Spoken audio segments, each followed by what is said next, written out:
கல்வி, கலை, அறிவு, இசை இவை அனைத்தையும் ஒரே தெய்வத்தில் காணலாம்.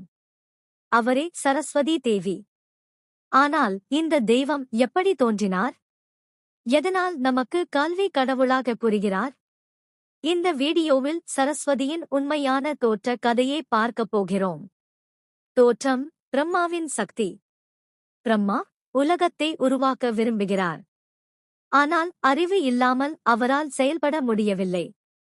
அதனால் அவர் தவம் செய்து அறிவின் தேவையான சக்தியை உருவாக்குகிறார். அந்த சக்தியே சரஸ்வதி தேவி. அவள் தோற்றம்: வெண்மையான ஆடை, வீணை, புத்தகம், ஜபமாலை, அன்னப்பறவையுடன் தோன்றுகிறார். இவர் வீணையை இசைத்தவுடன் ஒலியில்லாத உலகில் ஒலி பிறக்கிறது. அதுவே நாதம் எனப்படும் இசையின் தோற்றம். மேலும் அவர் நதியாகவும் காணப்படுகிறார், சரஸ்வதி நதி. ரிக்வேதத்தில் சரஸ்வதி நதி பெரும் புகழுடன் குறிப்பிடப்பட்டுள்ளது. கல்வி வழிபாடு: குழந்தைகள் முதல் பெரியவர்கள் வரை கல்விக்காக சரஸ்வதியை வழிபடுவது இந்திய கலாச்சாரத்தின் ஓர் அடையாளம்.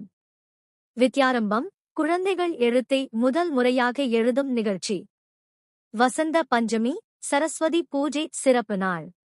சில புராணங்களில் பிரம்மாவுக்கு சரஸ்வதியை மணப்பதற்கான விருப்பம் ஏற்படுகிறது. ஆனால் அது பிரம்மாவுக்கு சாபமாகிறது. இதனால் சரஸ்வதி தனி தெய்வமாக வணங்கப்பட துவங்கினார். அறிவும் இசையும் கலைக்கும் ஒரே அடையாளமாக வாழும் தெய்வம் சரஸ்வதி. இன்றும் குழந்தைகள் பள்ளிக்கூடம் தொடங்கும் போது அவரது அருளுக்காக ஓம் ஐம் ஹ்ரீம் க்ளீம் சரஸ்வதியை நம என்று ஜெபிக்கிறார்கள். அழிவற்ற அறிவை அளிக்கின்ற தேவிக்கு நமஸ்காரம்.